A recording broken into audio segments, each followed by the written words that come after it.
Fake proof that I had a flat tire so that the lazy people in my group project would have to do the presentation themselves, therefore likely will fail them in a class where a group research project presentation is a huge chunk of overall points.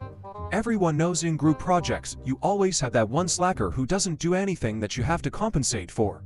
However, I got stuck with possibly the worst 3 people to be in a project with in the class. The professor stated at the beginning that we were not allowed to contact him about people slacking in the group, and said to work it out amongst ourselves. Said that we were adults and that he wouldn't even respond to emails about it.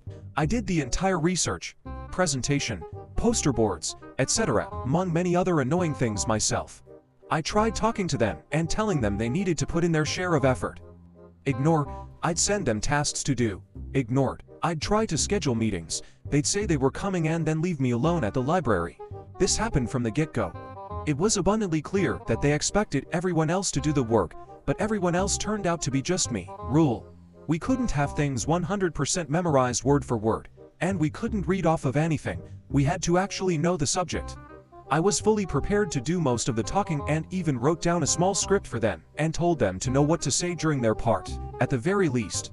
The night before I told them we had to meet to at least go over the whole thing one time. Once again, none of them showed. At this point I'm livid and decide they can just do it themselves, which means they get up there, not know a damn thing to say other than the small info I gave them, and couldn't even bullshit anything because they did no research. Thing is, if we miss without an excuse, we fail the project. If you have an excuse, you have to have documentation. I commute and live an hour away, so I decide that I'll conveniently have a flat tire right before class. Went out and actually bought a tire so I could have the receipt to prove it. Emailed the professor, who said I can present by myself during his office hours.